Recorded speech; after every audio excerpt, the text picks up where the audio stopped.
யாழில் பெண்ணை தகாத உறவுக்கு அழைத்த போலீஸ் உத்தியோகத்தர் நையப்புடைப்பு.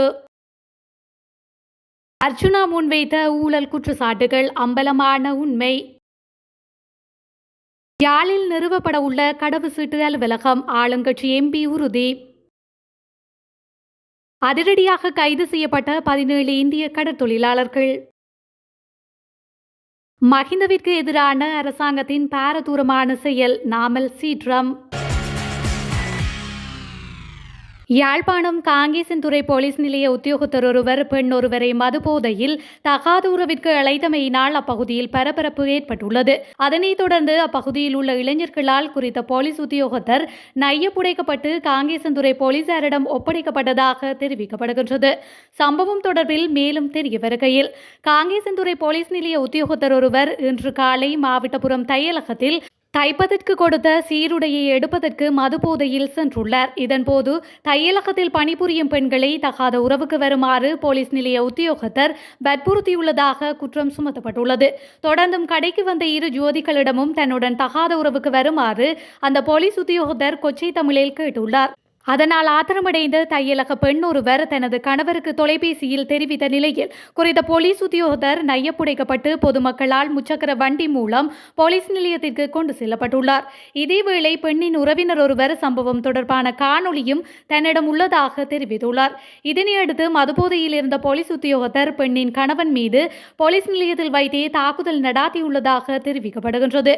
எனினும் உடனடியாக போலீசார் குறித்த உத்தியோகத்தரை தடுத்து நிறுத்திய நிலையில் பொறுப்பதிகாரி தனது அறையினுள் பாதிக்கப்பட்டவர்களை அழைத்து சமரசம் செய்யுமாறு கேட்டுக்கொண்டதாகவும் தெரிவிக்கப்படுகின்றது.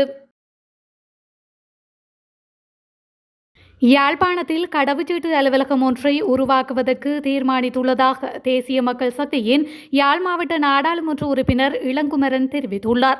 ஊடக நிகழ்ச்சியில் கலந்து கொண்டு கருத்து தெரிவிக்கும் போதே அவர் இவ்வாறு குறிப்பிட்டுள்ளார்.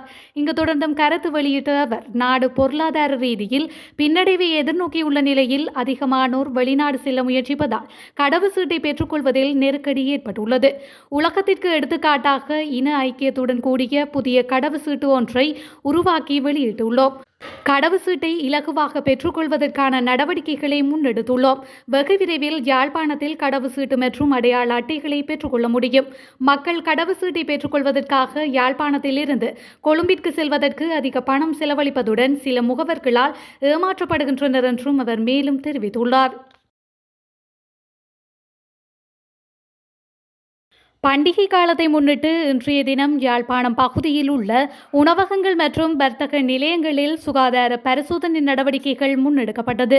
28 உணவகங்கள் மற்றும் இதர வர்த்தக நிலையங்கள் உள்ளடங்கலாக 28 வர்த்தக நிலையங்களில் இந்த பரிசோதனை நடவடிக்கைகள் முன்னெடுக்கப்பட்டன. அதில் 11 கடைகளில் குறைபாடுகள் இருப்பது அவதானிக்கப்பட்டது. அந்த வர்த்தக ஸ்தாபனங்களில் வியாபாரத்துக்காக வைக்கப்பட்டிருந்த 9 வகையான உணவுப் பொருட்கள் அளிக்கப்பட்டன. அத்துடன் 4 கடைகளுக்கு எதிராக சட்ட நடவடிக்கை மேற்கொள்வதற்காக வழக்கு பதிவு செய்யப்பட்டுள்ளது.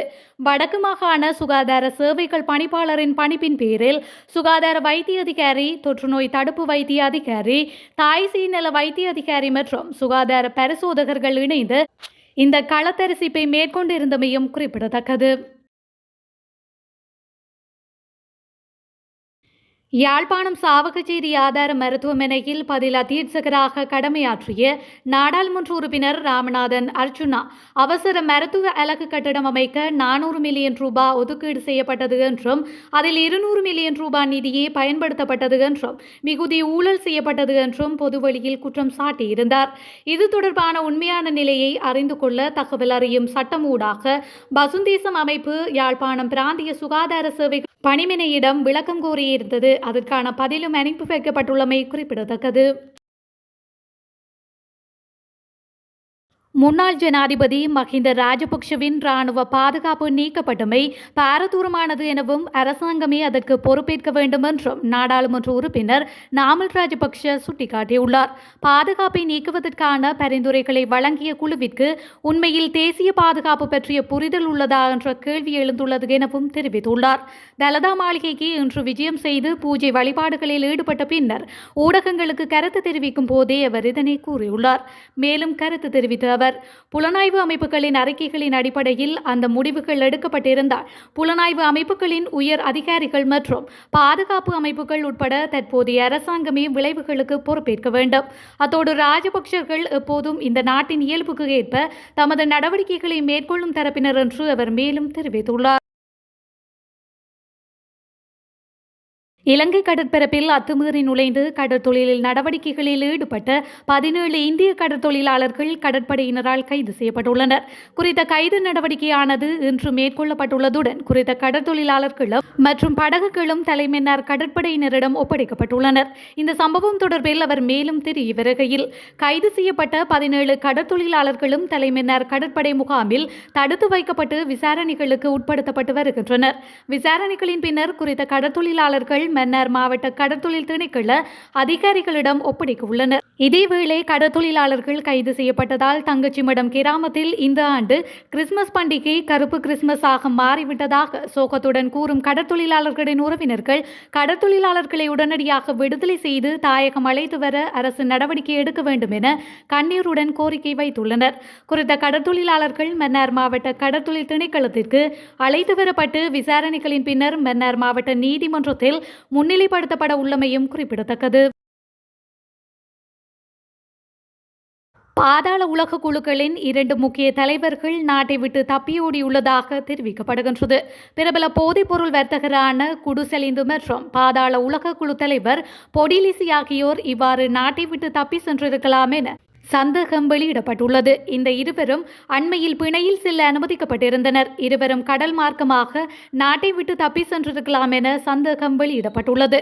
குடுசெலிந்து ஒவ்வொரு மாதமும் முதல் ஞாயிறு குற்ற விசாரணை பிரிவில் முன்னிலையாக வேண்டும் என பாணந்துறை நீதிமன்றம் உத்தரவிட்டிருந்தது. எனினும் குறித்த பிணை நிபந்தனையை குடுசெலிந்து நிறைவேற்ற தவறியுள்ளதாக தெரிவிக்கப்படுகின்றது. அண்மையில் குடுசெலுந்துவின் இல்லத்தில் பாரிய விருந்துபசாரம் நடாத்தப்பட்டதாகவும் இதில் பாதாள உலக குழு உறுப்பினர்கள் போதைப்பொருள் வர்த்தகர்கள் பங்கேற்றிருந்தனர் எனவும் தெரிவிக்கப்படுகின்றது. இதேவேளை பொடிலிசி என்ற பாதாள உலக குழு தலைவரும் பிணையில் செல்ல அனுமதிக்கப்பட்டதன் பின்னர் நாட்டை விட்டு தப்பி சென்றிருக்கலாம் என பாதுகாப்பு தரப்பினர் சந்தேகம் வெளியிட்டுள்ளமையும் குறிப்பிடத்தக்கது. இலங்கைக்கு சொந்தமான கச்சதீவை இந்தியாவிடம் ஒப்படைக்க வேண்டும் என்ற திராவிட முன்னேற்ற கழகத்தின் தீர்மானம் நிறைவேற்றப்பட்டுள்ளதாக அந்த நாட்டு ஊடகங்கள் செய்தி வெளியிட்டுள்ளன. இந்தியாவிற்கும் இலங்கைக்கும் இடையிலான கடற்தொழில் பிரச்சினைகளுக்கு நிரந்தர தீர்வு காண வேண்டுமாயின் கச்சதீவு இந்தியாவினால் கையகப்படுத்தப்பட வேண்டும் என இது தொடர்பில் முன்வைக்கப்பட்டுள்ள பிரேரணையில் குறிப்பிடப்பட்டுள்ளதாக தெரிவிக்கப்பட்டுள்ளது. அக்கட்சியின் தலைவரும் தமிழக முதலமைச்சர் தலைமையிலான இந்த தீர்மானத்தை செயற்குழுவில் ஏகமனதாக நிறைவேற்றியுள்ளதாக இந்திய ஊடகங்கள் தெரிவிக்கின்றன. நிறைவேற்றப்பட்ட தீர்மானத்தை இந்திய மத்திய அரசிற்கு அனுப்பவும் முடிவு செய்யப்பட்டுள்ளதாக குறிப்பிடப்பட்டுள்ளது. இது தொடர்பில் கருத்து தெரிவித்துள்ள அமைச்சரவை பேச்சாளர் அமைச்சர் நலிந்த ஜெயதிச, இந்திய அரசியல் கட்சியொன்று இந்த பிரேரணையை நிறைவேற்றியுள்ள போதிலும் இந்திய மத்திய அரசாங்கம் இது தொடர்பில் இலங்கைக்கு எந்த ஒரு யோசனையையும் சமர்ப்பிக்கவில்லை என தெரிவித்துள்ளார். ஆனால் இந்திய அரசு அப்படியொரு பிரேரணையை முன்வைத்தால் அது குறித்து விவாதிக்க தயார் எனவும் அவர் மேலும் குறிப்பிட்டுள்ளமை குறிப்பிடத்தக்கது.